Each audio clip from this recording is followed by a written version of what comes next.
ನೋಡಿ ಎಲ್ಲೆಲ್ಲಿ ದಾಳಿ ನಡೀತಾ ಇದೆ ಅದರ ವಿವರಗಳನ್ನು ನಾವು ನಿಮಗೆ ಕೊಡ್ತಾ ಇದ್ವಿ. ಮಾಜಿ ಸಚಿವ ನಾಗೇಂದ್ರ ಅವರ ಮನೆಯ ಮೇಲೆ, ಅದು ಏನು ಅಂದರೆ ಬಳ್ಳಾರಿಯ ಮನೆ ಮತ್ತು ಬೆಂಗಳೂರಿನ ಮನೆ, ದದ್ದಲ್ ಅವರ ಊರಿನ ಮನೆ ಮತ್ತು ಬೆಂಗಳೂರಿನ ಮನೆ. ಈಗ ವಾಲ್ಮೀಕಿ ನಿಗಮದ ಕಚೇರಿಯ ಮೇಲೂ ಕೂಡ ದಾಳಿ. ವಾಲ್ಮೀಕಿ ನಿಗಮದ ಕಚೇರಿ ಬೆಂಗಳೂರಿನ ವಸಂತನಗರದಲ್ಲಿದೆ. ವಾಲ್ಮೀಕಿ ನಿಗಮದ ಕಚೇರಿನಲ್ಲಿ ದಾಖಲೆಗಳನ್ನು ಶೋಧಿಸಲಾಗ್ತಾ ಇದೆ.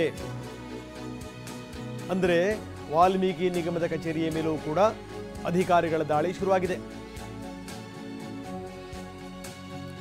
ಈ ಇಡಿ ಅಧಿಕಾರಿಗಳ ಕೈಗೆ ಒಂದು ಸರಿ ಬಂತು ಅಂತಂದ್ರೆ ಅದು ಇಡಿ ಅನ್ನಕ್ಕಿಂತ ಏಡಿ ಅನ್ಬೇಕು. ಆ ಏಡಿ ಹಿಡಿಯುತ್ತಲ್ಲ ಹಂಗೆ ಹಿಡಿಯೋದು. ನಾವು ತೋರಿಸ್ತಾ ಇದ್ದೀವಿ ಎಲ್ಲೆಲ್ಲಿ ದಾಳಿ ಆಯಿತು ಅದರ ವಿವರಗಳನ್ನು. ಬಳ್ಳಾರಿಯ ನಿವಾಸದ ಮೇಲೆ, ಬೆಂಗಳೂರಿನ ನಿವಾಸದ ಮೇಲೆ ಆಗಿರುವಂಥ ದಾಳಿ, ನೆಹರು ಕಾಲೋನಿಯಲ್ಲಿರುವಂಥ ನಿವಾಸ ನಾಗೇಂದ್ರ ಅವರದು, ಬಸವನಗೌಡ ದದ್ದಲ್ ಮನೆ ಮೇಲೆ ದಾಳಿ ನಡೆದಿರೋದು, ಆಶಾಪುರ ರಸ್ತೆ ರಾಯಚೂರು, ಆಶಾಪುರ ರಸ್ತೆ ರಾಯಚೂರಿನಲ್ಲಿ ದಾಳಿಯಾಗಿದೆ ಬಸವನಗೌಡ ದದ್ದಲ್ ಮನೆ ಮೇಲೆ. ಇನ್ನು ನಾಗೇಂದ್ರ ಮನೆ ಮೇಲೆ, ಬಳ್ಳಾರಿಯ ನೆಹರು ಕಾಲೋನಿಯಲ್ಲಿರುವಂಥ ನಾಗೇಂದ್ರ ಮನೆ ಮೇಲೂ ಕೂಡ ದಾಳಿ ಆಗಿರೋದು. ಇನ್ನು ಬೆಂಗಳೂರಿನ ವಸಂತನಗರದಲ್ಲಿರುವಂಥ ಕಚೇರಿಯ ಮೇಲೂ ಕೂಡ ದಾಳಿ ನಡೆಸಲಾಗಿದೆ. ವಾಲ್ಮೀಕಿ ನಿಗಮದ ಕಚೇರಿನಲ್ಲಿ ದಾಖಲೆಗಳ ಶೋಧ ಈಗ ನಡೀತಾ ಇದೆ.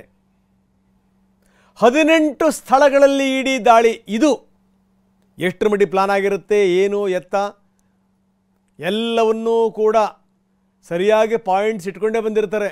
ಏಕಕಾಲಕ್ಕೆ ಎಲ್ಲೆಲ್ಲಿ ದಾಳಿ ಮಾಡಬೇಕು ಅಂತ. ಈಗ ನೋಡಿ, ಈಗ ಅವರಿಗೆ ಪ್ರತ್ಯಕ್ಷವಾಗಿ ಪರೋಕ್ಷವಾಗಿ ಯಾರ್ಯಾರ ಬೆಂಬಲಗಳಿತ್ತು, ಅಂದರೆ ಯಾರ್ಯಾರ ಸಂಪರ್ಕದಲ್ಲಿದ್ದರು ಅವರೆಲ್ಲರ ಮನೆ ಆಫೀಸ್ಗಳ ಮೇಲೆ ಬರೋಬ್ಬರಿ 18 ಕಡೆಗಳಲ್ಲಿ ಇಡಿ ಅಧಿಕಾರಿಗಳು ದಾಳಿ ಮಾಡಿದ್ದಾರೆ. ಬೆಂಗಳೂರು, ಬಳ್ಳಾರಿ, ರಾಯಚೂರು, ಹೈದರಾಬಾದ್. ಯಾಕಂದರೆ ಅಲ್ಲಿ ರತ್ನಾಕರ ಬ್ಯಾಂಕಿಗೆ ಹೋಯ್ತಲ್ಲ ಇದು, ರತ್ನಾಕರ ಬ್ಯಾಂಕಿಗೆ.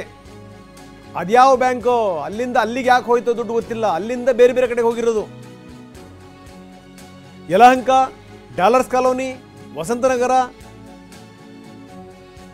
ಹೈದರಾಬಾದ್ ಸೇರಿದಂತೆ ಒಟ್ಟು 18 ಕಡೆಗಳಲ್ಲಿ ಏಕಕಾಲಕ್ಕೆ ದಾಳಿ. ಬೆಂಗಳೂರು, ಬಳ್ಳಾರಿ, ರಾಯಚೂರು ಮತ್ತು ಹೈದರಾಬಾದ್.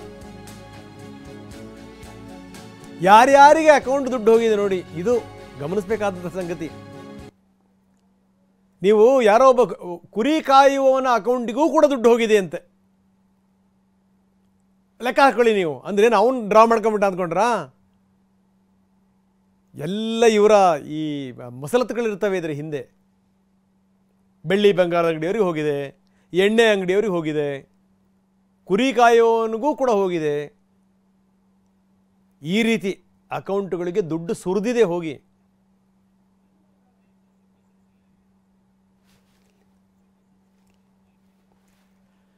ಬನ್ನಿ, ವಾಲ್ಮೀಕಿ ನಿಗಮದ ಮೇಲೂ ಕೂಡ ಈಗ ದಾಳಿ ನಡೆದಿದೆ ಕಚೇರಿಯ ಮೇಲೆ. ನಮ್ಮ ಪ್ರತಿನಿಧಿ ಶಿವಪ್ರಸಾದ್ ಈಗ ನಮ್ಮೊಂದಿಗೆ ನೇರ ಸಂಪರ್ಕದಲ್ಲಿದ್ದಾರೆ. ಶಿವಪ್ರಸಾದ್, ಬರೋಬ್ಬರಿ 18 ಕಡೆಗಳಲ್ಲಿ ಆಗಿರುವಂಥ ದಾಳಿ, ಏಕಕಾಲಕ್ಕೆ ಆಗಿರುವಂಥ ದಾಳಿ. ಅಂದರೆ ಈಗ ನಾವು ನೋಡ್ತಾ ಇದ್ದೀವಿ, ಒಂದು ಕಡೆ ಬಳ್ಳಾರಿ, ಇನ್ನೊಂದು ಕಡೆಗೆ ರಾಯಚೂರು. ಜೊತೆಗೇನು ಅಂದರೆ ಬಳ್ಳಾರಿ ರಾಯಚೂರಿನ ನಿವಾಸಗಳು, ಬೆಂಗಳೂರಿನಲ್ಲಿರುವಂಥ ನಾಯಕರ ನಿವಾಸಗಳು, ಜೊತೆಗೆ ವಾಲ್ಮೀಕಿ ನಿಗಮದ ಕಚೇರಿಯ ಮೇಲೂ ಕೂಡ ಆಗಿರುವಂಥ ದಾಳಿ. ಏನಿದೆ ವಿವರ?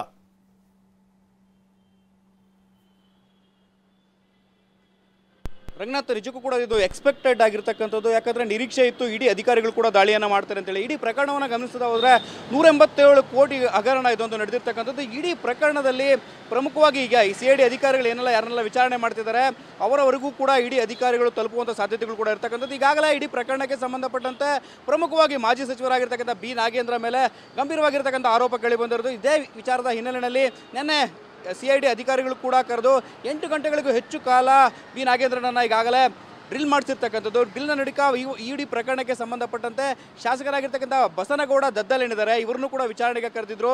ಇವರನ್ನು ಕೂಡ 4 ಗಂಟೆಗಳ ಕಾಲ ತೀವ್ರ ವಿಚಾರಣೆಯನ್ನು ನಡೆಸಿದ್ರು. ಇಡೀ ಪ್ರಕರಣದ ಹಿನ್ನೆಲೆಯನ್ನು ಗಮನಿಸ್ತಾ ಹೋದರೆ ತೆಲಂಗಾಣದವರೆಗೂ ಕೂಡ ಈ ಒಂದು ಪ್ರಕರಣ ಹಬ್ಬಿರ್ತಕ್ಕಂಥದ್ದು. ಒಟ್ಟಾರೆಯಾಗಿ ಈ ಹಗರಣದಲ್ಲಿ ಸುಮಾರು ಕೋಟಿಗಟ್ಟಲೆ ಹಣ, ಅಂದರೆ 97 ಕೋಟಿಗೂ ಅಧಿಕ ಹಣ ತೆಲಂಗಾಣದಲ್ಲಿರ್ತಕ್ಕಂಥ ಅಲ್ಲಿನ ಒಂದು ಕೋಆಪರೇಟಿವ್ ಬ್ಯಾಂಕ್ಗಳ ಅಧ್ಯಕ್ಷನಾಗಿರ್ತಕ್ಕಂಥ ಸತ್ಯನಾರಾಯಣ ವರ್ಮಾ ಏನಿದ್ದಾನೆ, ಆತ ಪ್ರಮುಖವಾಗಿ ಸತ್ಯನಾರಾಯಣ ಎಡ್ಕಾರಿ ಅಂತೇಳಿ ಕರಿತೀವಿ, ಈತನ ಮೂಲಕವಾಗಿ ಈಗಾಗಲೇ ಅಕೌಂಟ್ಗಳಿಗೆ ಹಣ ತಲುಪಿರ್ತಕ್ಕಂಥದ್ದು.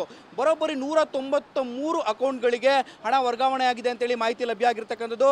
ಕಮಿಷನ್ ಆಧಾರದ ಮೇಲೆ ನಿಮ್ಗೆ 10% ಹಣ ಸಿಗುತ್ತೆ, ನಿಮ್ಮ ಅಕೌಂಟ್ಗೆ ಹಣ ಬರುತ್ತೆ ಅಂತ, ತದನಂತರದಲ್ಲಿ ನಾವು ತಲುಪಿಸ್ತೇವೆ ಅಂತೇಳಿ ಹಣವನ್ನು ಟ್ರಾನ್ಸಾಕ್ಷನ್ ಮಾಡಿದ್ದಾರೆ. ನಿಜಕ್ಕೂ ಕೂಡ ಈ ರೀತಿಯಾಗಿ ಕೋಆಪರೇಟಿವ್ ಬ್ಯಾಂಕ್ನ ಹಣವನ್ನು ಮಿಸ್ಯೂಸ್ ಮಾಡ್ಕೊಳ್ಳೋದಕ್ಕೆ ಇವ್ರಿಗೆಲ್ಲ ರೈಟ್ಸ್ ಕೊಟ್ಟಿದ್ದಾದ್ರು ಯಾರು ಅನ್ನೋದು ಈ ಸದ್ಯದ ಮಟ್ಟಿಗೆ ಕಾಡ್ತಿರ್ತಕ್ಕಂಥ ಪ್ರಶ್ನೆ.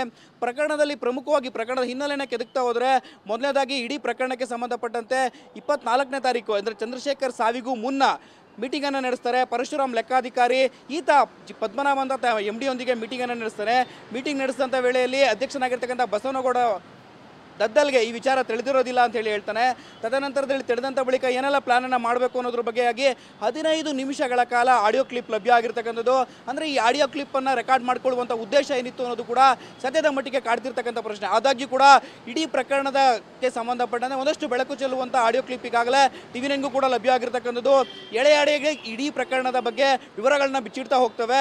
TV9ಗೆ ಲಭ್ಯ ಆಗಿರ್ತಕ್ಕಂಥ ಉನ್ನತ ಮೂಲಗಳ ಮಾಹಿತಿಯ ಪ್ರಕಾರ ಹೇಳೋದಾದರೆ, ಇಡೀ ಪ್ರಕರಣದಲ್ಲಿ ಸಚಿವರಿಗೂ ಕೂಡ ಈ ಒಂದು ವಿಚಾರದ ಬಗ್ಗೆ ಮಾಹಿತಿ ತಲುಪಿತ್ತು ಅಂತ ಹೇಳಿ ಈಗಾಗಲೇ ಆಡಿಯೋದ ಮೂಲಕ ಲಭ್ಯ ಆಗಿರ್ತಕ್ಕಂಥ ಮಾಹಿತಿ ಸಿಕ್ಕಿರ್ತಕ್ಕಂಥದ್ದು. ಒಟ್ಟಾರೆ ಈ ಬೆಳವಣಿಗೆಗಳ ನಡುವೆ ಪ್ರತಿಷ್ಠಿತ ವಸಂತನಗರದಲ್ಲಿರ್ತಕ್ಕಂಥ ಪ್ರತಿಷ್ಠಿತ ಖಾಸಗಿ ಹೋಟೆಲ್ನಲ್ಲಿ ಒಂದು ಸಭೆ ನಡೆಯುತ್ತೆ.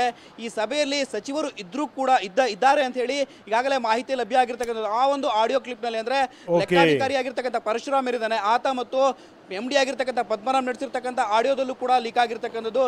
ಇಡೀ ಬೆಳವಣಿಗೆಗಳಿಗೆ ಸಂಬಂಧಪಟ್ಟಂತೆ ಹೇಳೋದಾದರೆ, ಇದುವರೆಗೂ ಕೂಡ ಮಾಜಿ ಸಚಿವ ಬಿ ನಾಗೇಂದ್ರ ಈ ಪ್ರಕರಣಕ್ಕೆ ಸಂಬಂಧಪಟ್ಟಂತೆ ನನಗೆ ಮಾಹಿತಿ ಇರಲಿಲ್ಲ ಅಂತ ಹೇಳ್ತಾರೆ. ಆದರೆ ಅವರಿಗೆ ಮಾಹಿತಿ ಇತ್ತು ಅನ್ನೋದಕ್ಕೆ ಸಂಬಂಧಪಟ್ಟಂತೆ ಒಂದಷ್ಟು ಸಾಕ್ಷ್ಯಾಧಾರಗಳು ಈಗಾಗಲೇ ಲಭ್ಯವಾಗಿರ್ತಕ್ಕಂಥದ್ದು. ಈ ಎಲ್ಲ ಸಾಕ್ಷ್ಯಾಧಾರಗಳನ್ನು ಆಧರಿಸಿ ಇಡಿ ಅಧಿಕಾರಿಗಳು ಒಂದಷ್ಟು ವರ್ಕೌಟ್ ಅನ್ನು ಮಾಡಿದ್ದಾರೆ.